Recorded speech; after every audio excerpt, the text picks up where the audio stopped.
Amandine, là, un truc magnifique sur le résultat, là, c'est le regard du bonhomme. Excellent, mais, donc là on va le travailler. Oui, c'est ça, parce que le sujet primordial dans un portrait reste avant tout l'expression de la personne, et ça passe par le regard. Le regard est voilà, représenter le regard est primordial parce que justement ça représente aussi une personnalité, il y a une expression, c'est là où se dégage l'âme, hein, soi-disant. Ouais. Donc c'est vraiment un détail à ne pas, s'il y a bien un détail à ne pas négliger, c'est l'expression à travers le regard.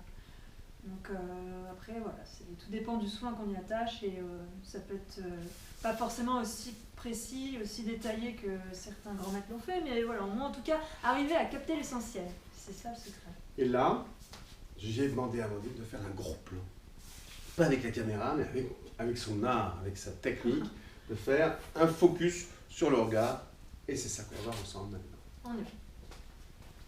Donc l'essentiel dans un portrait, surtout dans un portrait réaliste, comme on est en train de le faire, c'est le regard, parce que toute l'âme, toute l'expression, toute la personnalité d'un individu se retrouve dans le regard.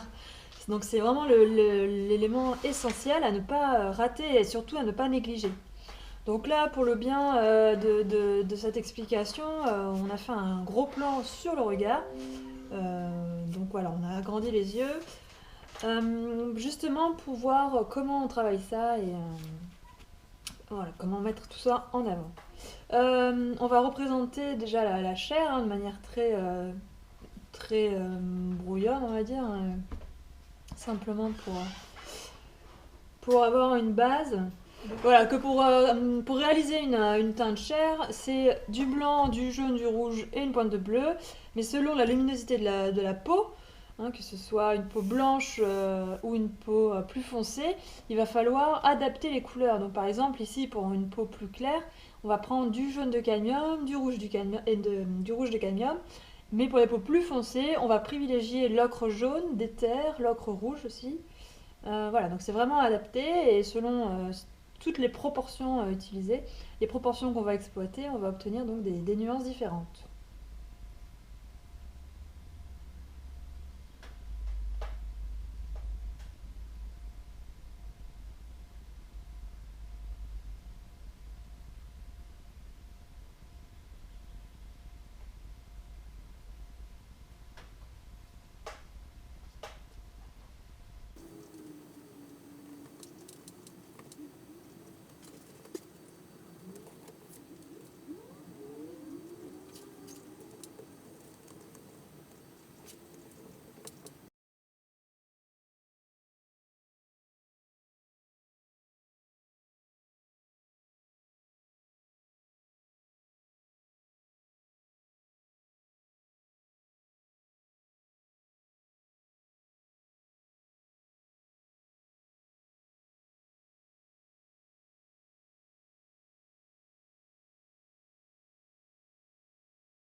Une fois que bon là de toute façon ce qui nous importe c'est le regard même, donc le reste de la peau n'a pas besoin d'être extrêmement fidèle.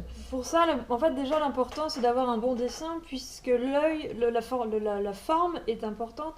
En général l'erreur c'est de construire des yeux en forme d'amande. Alors ok, ça c'est on va dire la forme géométrique.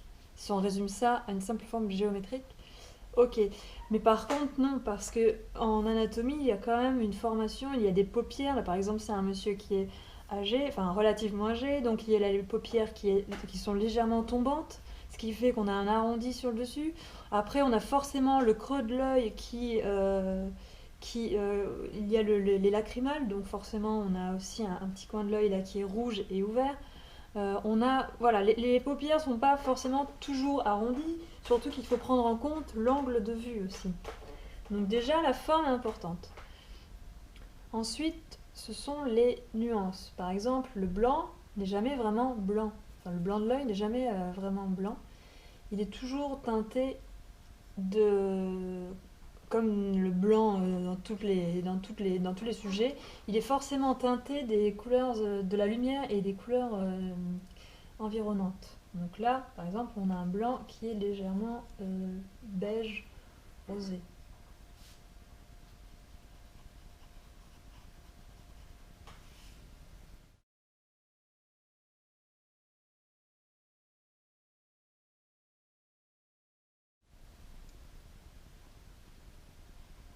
Là, le coin de l'œil ici, enfin le creux de l'œil, pareil, c'est pas du. On sait que c'est du blanc, mais ce n'est pas ce qu'on voit. Là, c'est vraiment une couleur chair. C'est ça, en fait, la difficulté, c'est d'arriver à peindre, à représenter ce qu'on voit et non pas ce qu'on sait.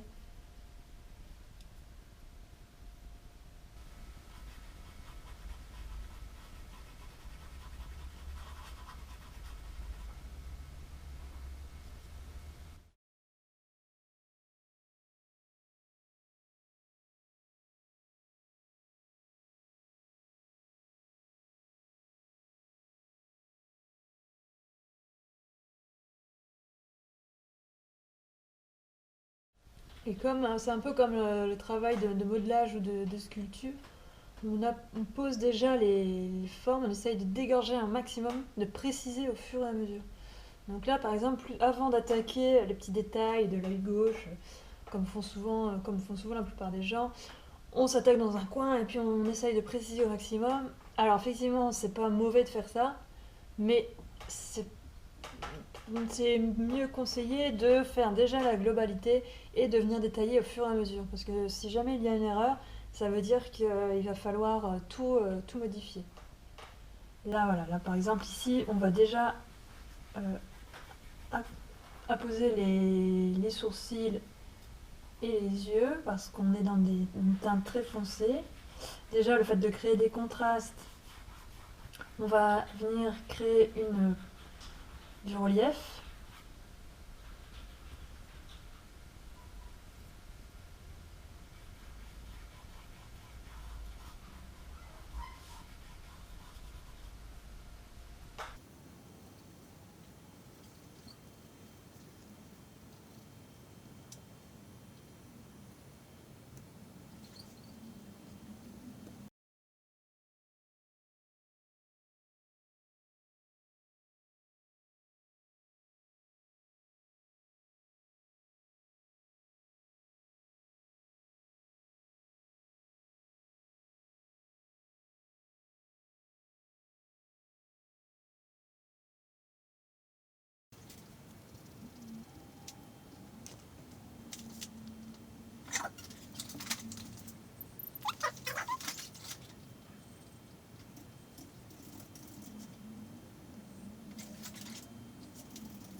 Ouais, donc là, avec un autre pinceau, on vient rehausser certaines valeurs, notamment là autour des yeux, pour continuer le modelage, en quelque sorte.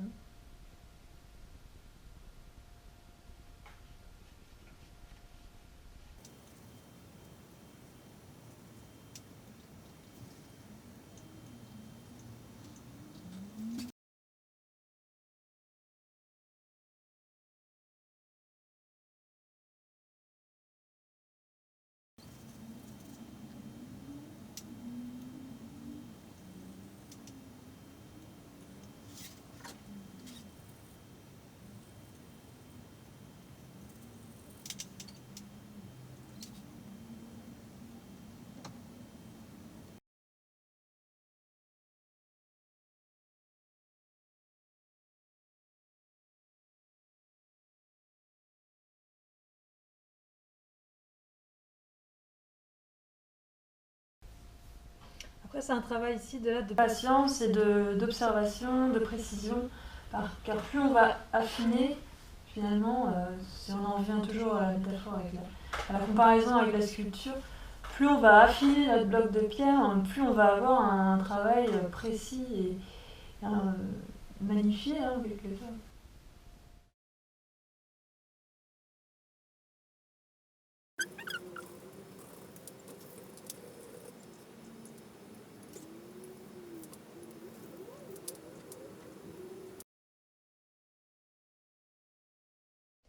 La chose à savoir, c'est que les yeux sont tous uniques et sont tous différents, uniques. Par contre, il y a une règle, c'est que en fait l'iris est toujours cerné d'une ligne plus foncée, que ce soit des yeux bleus ou des yeux bruns, peu importe. Il y a toujours un cerne plus foncé, et en plus de ça, c'est que le contour est toujours plus blanc. Le blanc de l'œil, là, pour le coup, on le voit davantage. Tout ça, ça s'explique parce que l'œil est un globe. Donc forcément, on a une lumière qui se pose ici, comme sur une sphère.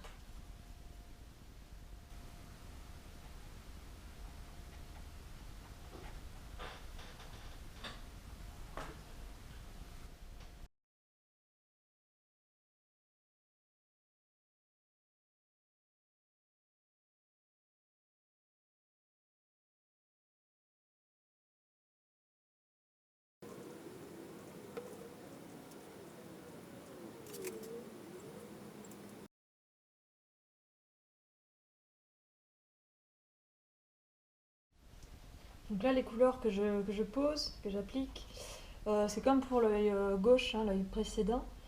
C'est de la couleur que j'ai nuancée selon la couleur de la chair. Mais je joue sur la transparence, c'est-à-dire que là, c'est une couleur, ce sont des teintes qui sont bien diluées. Ce qui fait qu'on peut modifier comme ça les nuances sans recouvrir totalement ce qui a été fait avant. Donc on peut facilement jouer sur les différences de nuances, sans avoir à tout refaire chaque fois.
Alors là, avec un pinceau plus fin, on va pouvoir venir faire la petite pilosité, c'est-à-dire les sourcils, les cils, qui sont discrets chez les hommes, peut-être un peu plus voyants chez les femmes, mais en tout cas qui ne doivent pas être oubliés pour pouvoir justement créer plus de réalisme dans le regard.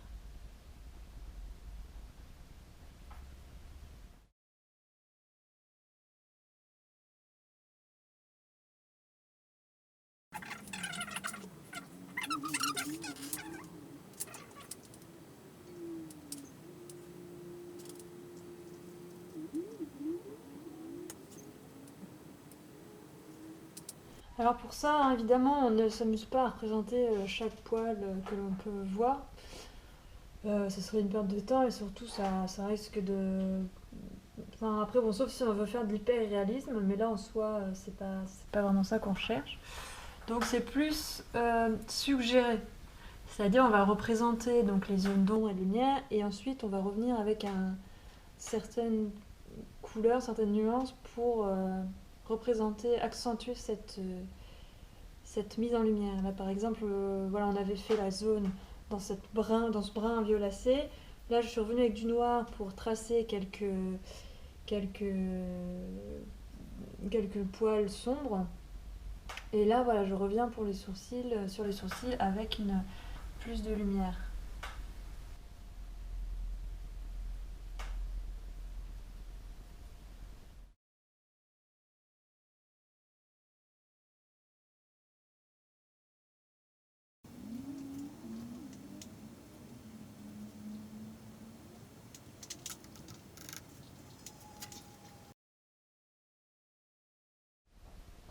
Pour que le regard soit vraiment profond, il faut arriver à faire un maximum de contraste. Donc c'est pour ça que je reviens plusieurs fois sur la même zone pour arriver à avoir une peinture qui soit vraiment intense. Là pour le coup, je travaille sur les yeux, sur les iris et la pupille et les zones qui doivent être vraiment foncées.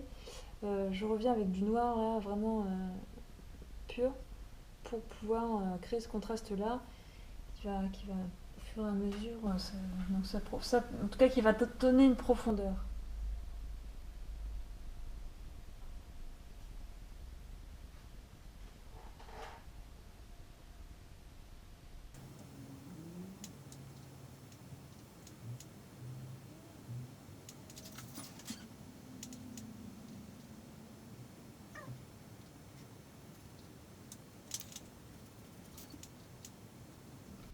Et la touche finale, en tout cas celle qui est indispensable et qui change absolument toute la donne, c'est ce fameux éclat de lumière sur l'œil. Ça c'est la petite pointe de lumière, l'éclat qu'on voit sur chacun des yeux, là où se reflète la lumière. Et c'est vraiment, elle donne une vie au regard. La différence est pour le coup saisissante. On va en faire la démonstration. Par contre, le tout c'est de bien la placer parce qu'un éclat de lumière mal placé, ça, ça fait l'effet inverse pour le coup parce que ça détruit complètement le regard. Par expérience, voilà, si jamais la pointe de lumière n'est pas bonne, on a l'impression que la personne louche ou enfin, ça va pas du tout. Donc c'est pour ça qu'il faut arriver à comprendre que si la lumière vient de droite, l'éclat va être à droite, parce que là, il faut vraiment voir le regard, les yeux comme deux sphères, c'est vraiment deux globes oculaires, et du coup, la construction se fait comme si on représentait une sphère. Alors là, hop.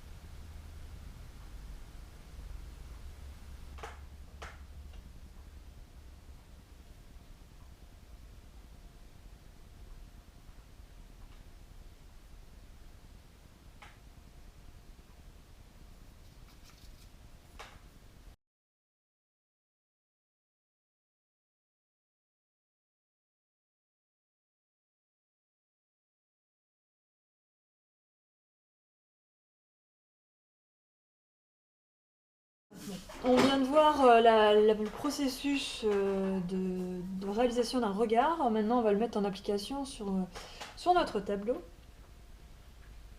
L'échelle est plus petite, hop, mais ça n'empêche que le procédé est le même.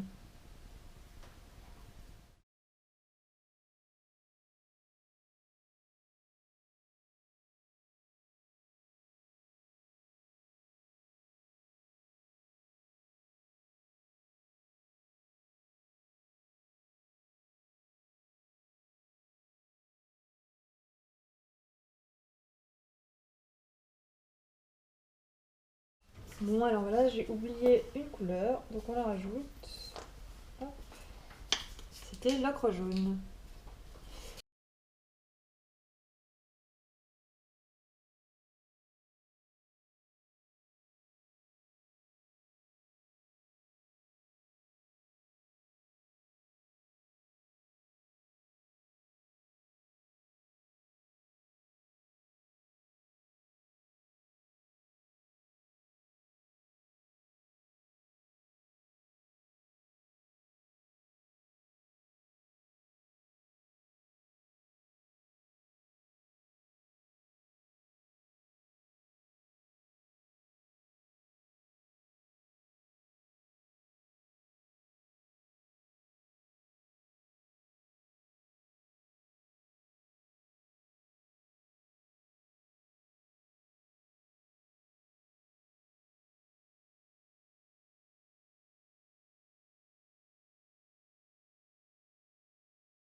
Et le voilà son regard. Magnifique. Voilà, bon là on n'est pas exactement dans de la fidélité au Oui, sujet, exact. parce que de toute façon l'idée c'était pas de représenter toute la peau autour, mais par contre c'était bien comprendre la méthode. Il y avait un petit coup de jeune là. Hein. Ouais. Mais l'essentiel c'est la méthode, c'est-à-dire comment on construit les yeux, éviter de faire l'erreur de faire des yeux en amande, ce n'est pas forcément le cas. Il y a toujours des petits arrondis, des faux plats, voilà. Et en même temps, la lumière qui est à l'intérieur du globe oculaire, autour de nos yeux qui sont vraiment de boules, de sphères. Donc il y a toute la lumière qui se pose dessus, et donc c'est vraiment une méthode, une compréhension avant tout. C'est pas si difficile que ça, il faut juste comprendre ce qui se passe. Observer. Ils disent tous pareil, les artistes, les profs, la plateforme. Mais c'est vrai, c'est essentiel. C'est essentiel, voilà. Puis c'est surtout que c'est une compréhension. Une fois qu'on comprend ce qu'on voit et comment ça fonctionne, du coup, après, on peut le dupliquer sur n'importe quel sujet, n'importe quelle manière. Vous savez ce que je vais vous dire. Je vais vous dire, allez-y, à vous au travail. Avant, prochain épisode, ce sera, on va passer... Les effets de texture. Ouais, parce que là, il y en a. Il y a des poils, il y a des cheveux, il y a des tissus, il y a plein de trucs. C'est ça. On va se régaler. Allez, à très bientôt.